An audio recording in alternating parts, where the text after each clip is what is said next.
Quando surge família Palmeiras, sejam todos bem-vindos a mais um vídeo aqui no canal Residência dos Porcos. Palmeiras joga hoje contra o Ceará pela Copa do Brasil lá no Castelão, hein? Recentemente a gente teve uma vitória muito boa lá em cima do Fortaleza. A gente vai estar assistindo os cortes aqui do canal do Furagoso e também do Facincani a respeito dessa partida de hoje, a preparação do Palmeiras para esse jogo e o Vitor Roque, né, cara, que não desencantou ainda. Será que o Vitor Roque vai flopar ou não? Lembrando que os créditos vão estar todos na descrição. Se você ainda não é inscrito, se inscreve, fortalece o nosso trabalho aí, demorou? E é isso, sem mais delongas, bora pro vídeo. Bora falar de futebol! Palmeiras e Ceará, Ceará e Palmeiras, é o confronto da Copa do Brasil, ida e volta. O primeiro duelo acontece em Fortaleza, no Castelão, onde o Palmeiras recentemente venceu o Fortaleza. Afinal, como anda o Ceará de Léo Condé? E o Rômulo emprestado pelo Palmeiras, hein? Tem sido utilizado? E como chega o Palmeiras, claro, para esse confronto, né? Afinal, perdeu para o Bahia, vem com novidades na escalação, quais os desfalques, qual o peso desse confronto especificamente,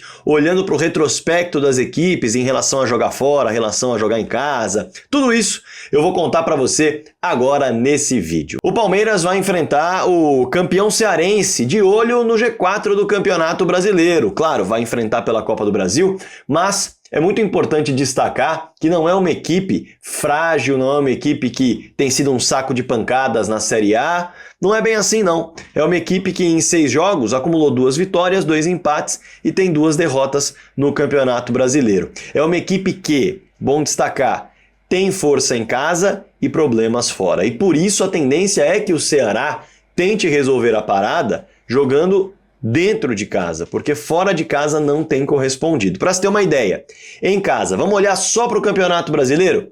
O Ceará empatou com o São Paulo usando algumas peças que não são nem tão utilizadas no time titular do São Paulo, mas venceu o Grêmio e venceu o Vasco no Castelão.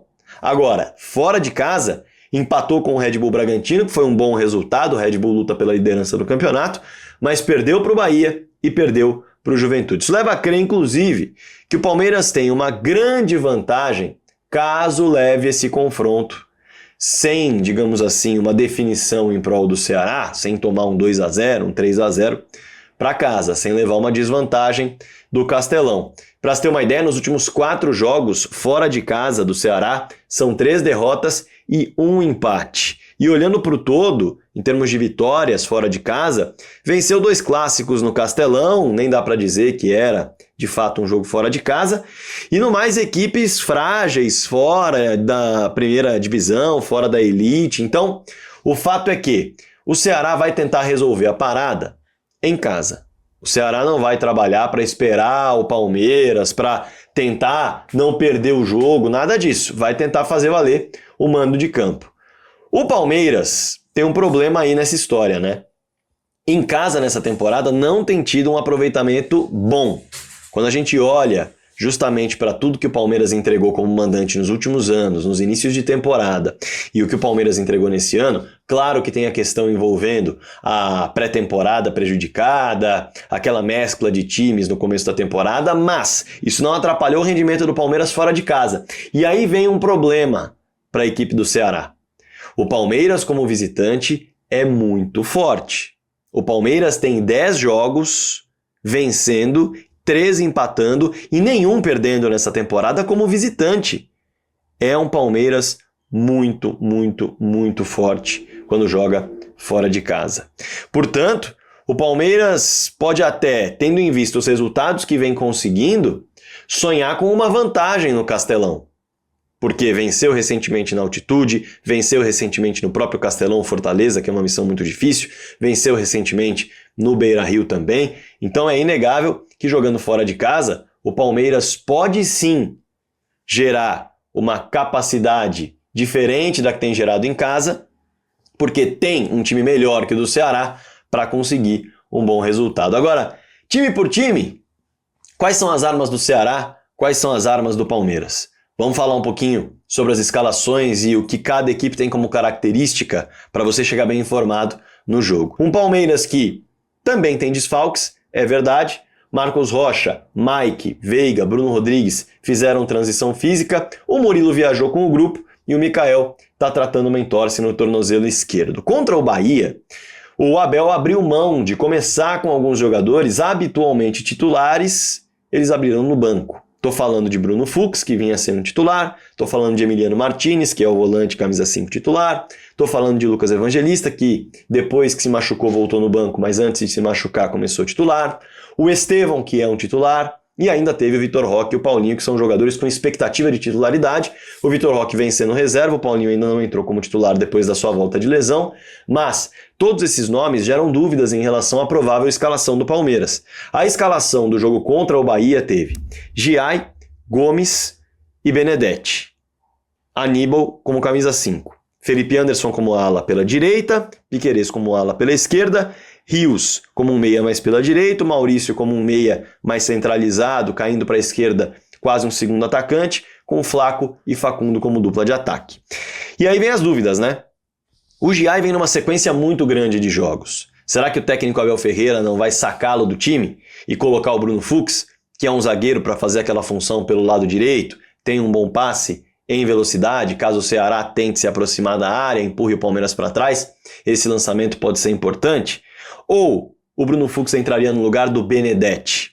Também é uma possibilidade, já que o Benedetti não costuma ser titular com frequência. Na zaga pintam essas dúvidas. Em relação ao camisa 5, Emiliano no lugar de Aníbal Martinez é outra dúvida, porque o Emiliano começou no banco e ele é o titular. Ele é o jogador que tem se adaptado melhor à função. Quando a gente olha para o meio-campo, Evangelista vinha sendo titular antes da lesão, o Richard Rios vem numa sequência. Será que ele não vai fazer essa troca e colocar o Evangelista no lugar do Richard Rios? Piquerez vem numa sequência grande também, o Abel tem perdido laterais, será que vai arriscar o Piquerez começando esse jogo? Pode fazer com que o Vanderlan comece a partida, mesmo não sendo habitualmente titular, o Abel vem revezando as peças que coloca em campo. Vitor Roque no lugar do Flaco Lopes é uma possibilidade? O Vitor Roque, desde que voltou da lesão, ainda não começou um jogo como titular. Com um jogo em que o Ceará deve se expor mais, talvez o Vitor Roque, como opção de velocidade e explosão, possa aparecer. Assim como o Paulinho, no lugar do Facundo, o incansável Facundo, que não sai da titularidade. Vamos ver se será poupado. O fato é que o Abel tem tirado 2 pecinhas do time titular colocado no banco, coloca 2 do time reserva. Aí no outro jogo tira outras 2 do time titular, coloca outras 2 do time de reserva, mas vai mantendo a base para manter a força. E tem dado certo. Claro, contra o Bahia saiu com resultado negativo, mas é inegável que o time poderia ter saído com resultado positivo, desperdiçou boas oportunidades ao longo do jogo. O fato é que esse jogo de ida em Fortaleza é bem interessante por alguns motivos. Primeiro, o Ceará vai trabalhar para trazer uma vantagem para São Paulo, apesar do ano do mandante do Palmeiras não ser dos melhores, mas o Ceará não vai querer arriscar chegar em São Paulo com um empate, que seria o mínimo do aceitável para o Ceará, vai tentar de tudo para chegar em São Paulo com uma vantagem, pelo menos do empate no jogo em São Paulo para se classificar. E o Palmeiras é um time bastante ameaçador jogando fora de casa, diferentemente dos números que tem dentro de casa nesse ano. Fora de casa o Palmeiras realmente é avassalador, não perdeu ainda, 10 vitórias e 13 empates. Como será o comportamento na estreia pela Copa do Brasil? Porque esse vídeo aqui é para tentar mostrar uma solução da grande dúvida que a torcida do Palmeiras tem nesse exato momento. Como fazer Vitor Roque voltar a ser um jogador produtivo? Um jogador do qual eu confio muito que com a camisa do Palmeiras vai dar inúmeras alegrias a vocês. Um jogador comprado por 30 milhões de euros, ou seja, a maior contratação da história do Palmeiras. Uma torcida que já está em redes sociais dizendo é um Borja 2.0. Nossa, se fosse para trazer um cara que não faz gol, era melhor ter repatriado o Navarro de volta. O Palmeiras pegou 30 milhões e jogou no lixo. Cadê o camisa 9 do Palmeiras? Este é um grande camisa 9. Mas não adianta nada pegar um jogador com essa capacidade e fazer com que o time jogue com outras características que não o beneficiem. E, acima de tudo, que o pressionem dentro de campo a jogar de uma forma da qual não está acostumado. Então é por isso aqui que neste conteúdo fiz algumas anotações dentro daquilo que eu vi recentemente sobre Vitor Roque em grandes performances e de como que o técnico Abel Ferreira poderia utilizá-lo melhor. Vai depender, claro, justamente do técnico português, que precisa, em muitos momentos, deixar algumas teimosias de lado e passar a fazer algo mais simples para que o Palmeiras jogue de uma forma definitivamente equilibrada, sem correr riscos, como por exemplo no jogo contra o Bahia, de entrar em campo e ficar desesperadamente cruzando bolas na área do adversário para ver se encontrava alguma solução de gol e no final das contas perdeu o jogo por 1-0 por ter terminado o time um pouco mais bagunçado do que o necessário. Beleza, você vai falar, o Palmeiras vinha de 7 vitórias consecutivas. É verdade, mas um Palmeiras que tem criado muito e produzido pouco em termos de efetividade. O próprio Abel disse isso, de que o Palmeiras cria, mas não mata as partidas. Não consegue aproveitar aquilo que tem de melhor. Então a solução é simples, pelo menos naquilo que eu penso, e com o elenco que o Palmeiras tem à disposição, dá para fazer um belo time que talvez solucione de uma vez por todas esse tipo de dúvida. Por que eu falo que Vitor Roque tem solução? Que Vitor Roque, não flopou no Palmeiras. Porque o Palmeiras, em muitos momentos, tem escalado o Vitor Roque de uma forma da qual ele não se sente confortável. Nesse próprio jogo contra o Bahia, o Vitor Roque entrou para fazer uma função de ponta esquerda e jogando onde? Longe do gol. Porque o Palmeiras, muitas vezes, joga com um time desacoplado, o Palmeiras joga com um time distante um do outro, um time que isola seus jogadores e que pouco joga de forma coletiva, coesa, ou seja, jogadores tentando buscar os seus companheiros para fazer tabelas, triangulações, ou seja, para fazer com que o Palmeiras se torne um time técnico. E eu falo isso porque o Palmeiras precisa mudar o modelo de jogo dele.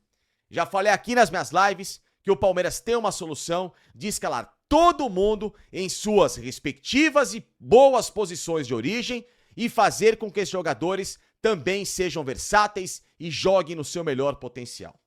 Falo isso porque o Palmeiras, jogando aqui, ó, com este desenho tático, 4-1-3-2, o Palmeiras vai ter 2 pelo menos, ou 3 volantes para se defender, 3 meias para atacar, como vocês percebem na escalação, e uma dupla de ataque. Vitor Roque precisa de um parceiro de ataque, como o Paulinho também, que é outro cara que dá muita resposta no pouco que até agora jogou no Palmeiras, de que é um atleta diferente, mas que precisa de uma dupla e não jogar longe do gol, como no jogo contra o Bahia, que ele ficou mais como um meia do que de fato aquilo que ele é de origem, um atacante e dos bons e um artilheiro como foi no Atlético Mineiro. Então, meus amigos, Vitor Roque com o Paulinho vão dividir responsabilidades. Ao mesmo tempo, 2 jogadores que com muita habilidade vão poder criar em favor da Sociedade Esportiva Palmeiras e municiados por pelo menos 3 meias, nesse desenho aqui, Estevão, Lucas Evangelista e Felipe Anderson. Lembrando que Felipe Anderson e Lucas Evangelista podem voltar para serem ajustes defensivos ao lado do Emiliano Martínez e o Palmeiras ganhar 3 jogadores no setor defensivo. Como que isso funciona? Exatamente no desenho que eu tenho aqui de Palmeiras. Esse é o Palmeiras sem bola, que deixaria o Vitor Roque lá na frente para receber na condição de contra-atacar, Estevão fechando por uma ponta, Felipe Anderson, Evangelista e também o Emiliano por dentro, e o Paulinho também fechando por outra ponta, como ele fazia no Atlético Mineiro. Um desenho de 4-5-1 e o Palmeiras tendo esse time coeso e que quando atacar, vocês percebem pelas flechas, o Estevão vai cair por dentro, o Felipe Anderson volta para uma ponta, o Paulinho vai atacar o espaço ali para voltar a ser um parceiro do Vitor Roque e o Palmeiras ter de novo o seu desenho tático com a bola nessa formação aqui. Olhe como todos os jogadores jogariam nas melhores posições de origem e evidentemente com a versatilidade que essas flechinhas aqui apontam. Os atacantes buscando as pontas quando necessário, o Estevão circulando por 3 partes ali da região ofensiva e Lucas Evangelista dando profundidade um pouco pelas beiradas, junto também com o Felipe Anderson. Então, dá para o Palmeiras encontrar solução. E por que eu falo que o Vitor Roque jogaria nessa melhor função?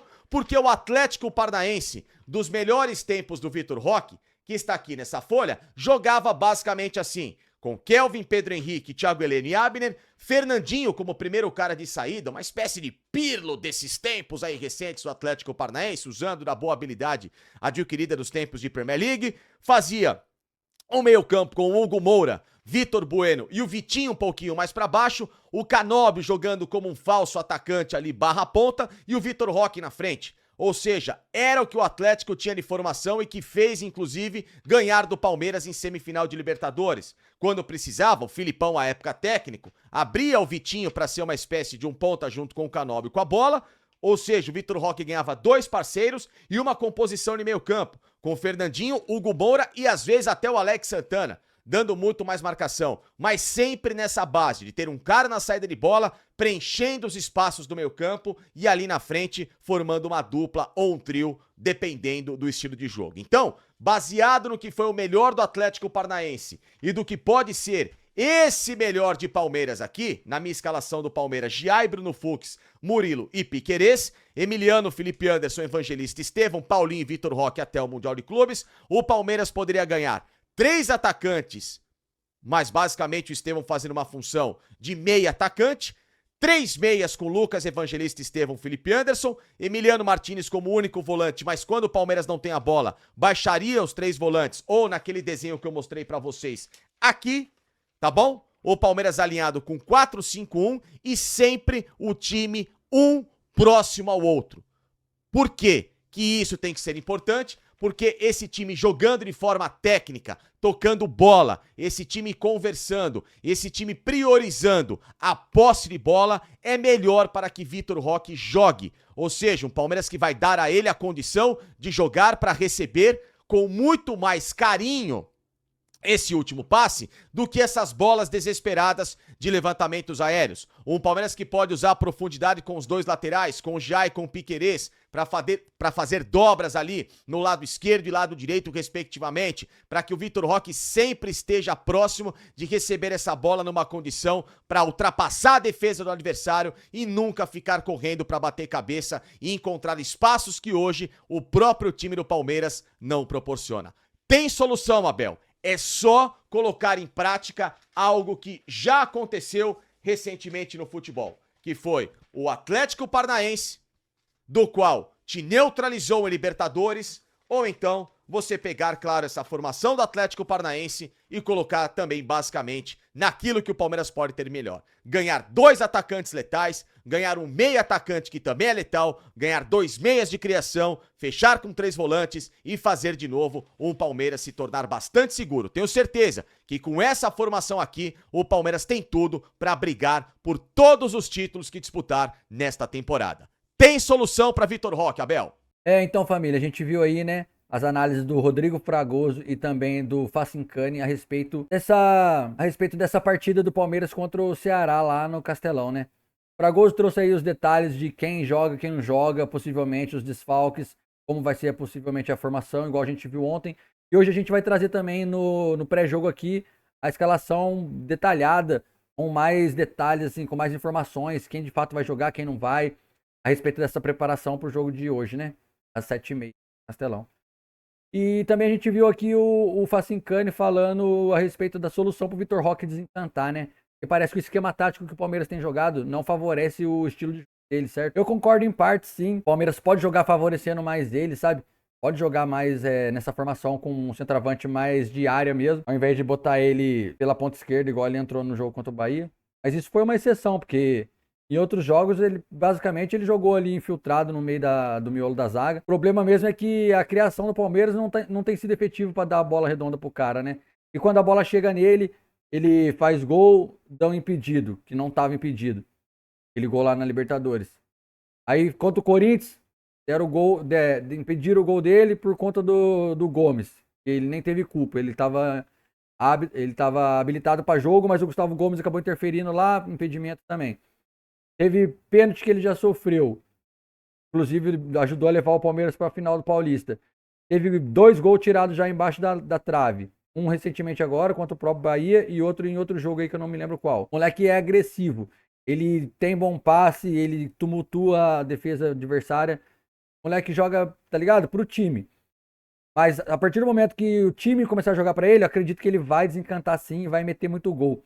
É que ele se sacrifica para jogar pelo coletivo do Abel, né? Mas como o Facincani trouxe, o Palmeiras pode sim jogar para o Vitor Roque, ao invés do Vitor Roque jogar para o Palmeiras. É óbvio que isso tem que ser um equilíbrio, né, mano? Porque todo jogador tem que jogar pro clube, pro time, e o time tem que jogar pro jogador. Porque assim o coletivo se sobressai, mano. Futebol é coletivo, futebol não é individual. Eu acredito que se o Vitor Roque tiver Paulinho do lado dele na esquerda ali, a dupla de zaga, ó, Vitor Roque mais enfiado, Paulinho um pouco mais retraído pra poder partir e deixar o Vitor Roque Paulinho e Vitor Roque pra mim é o ataque titular do Palmeiras, cara. Acabou. Certeza que um vai agregar muito no futebol do outro. O Paulinho joga muita bola. Olha os jogos aí quando ele entra. Cara, o cara joga demais, velho. Ele vai auxiliar muito o Vitor Roque a poder ter essa profundidade, poder fazer esse facão, receber a bola em boas condições pra finalizar, porque o moleque é bom de bola, ele sabe fazer gol, cara. Agora os caras, essa torcida do Palmeiras amendoim do caramba aí, mano. Pô, eu fico indignado, velho. O cara falar que o moleque parece um Borja 2.0, que era melhor ter ficado com o Rony. Mano, o torcedor do Palmeiras é incrível, cara. Eu me coloco nessa posição também, porque eu também às vezes sou chato pra caramba. Mas ultimamente eu tenho tentado deixar de ser corneta, porque, mano, eu começo a pensar na época que a gente viveu lá em 2012, 2013, 2014, até um pouco antes ainda. Eu sou de 92, né? Peguei uma época cabulosa do Palmeiras, cara. Hoje em dia, tudo que nós conquistou, tudo que nós ganhou, o elenco que a gente tem para essa temporada, cara, ó, imaginei, nem no meu melhor sonho, nunca imaginei o Palmeiras ter ganhado 10 títulos nos últimos 15 anos, praticamente, até menos. Desde 2020 para cá já são 10 títulos. O Palmeiras tem tudo aí para brigar por tudo esse ano, sim. Basta o Abel Ferreira ter coragem, né, mano, e largar a teimosia aí para mudar um pouco o estilo de jogo que vai encaixar. E eu tenho certeza que o Vitor Roque vai desencantar a família. Depois que ele desencantar e começar a meter o gol pra caramba, aí os amendoim vai voltar atrás. Aí, como joga, como... Isso é normal, né, mano? Todo mundo é assim. Todo mundo critica e depois volta a elogiar. Vida que segue, fechou? Lembrando que daqui a pouco a gente vai trazer o segundo vídeo do dia. E esse vídeo vai ser mais detalhado a respeito da escalação de fato, da preparação do Palmeiras para enfrentar o Ceará lá no Castelão, beleza, família? Os créditos vão estar todos aqui na descrição. Se você ainda não é inscrito, peço que se inscreva aí no canal. Fortalece aí a mídia palestrina, dá essa moral pra gente, beleza? Agradeço de coração a atenção de todos vocês, todo mundo que se inscreveu até aqui. É nóis, muito obrigado. E deixa aqui sua opinião. Vitor Roque vai desencantar no Verdão ou não? Tá devendo ou ele tá jogando pro coletivo? O que vocês acham? Quero ver a opinião de vocês, beleza? No mais é isso, família. Até o próximo vídeo. Avante palestra, os porco é louco. Nós.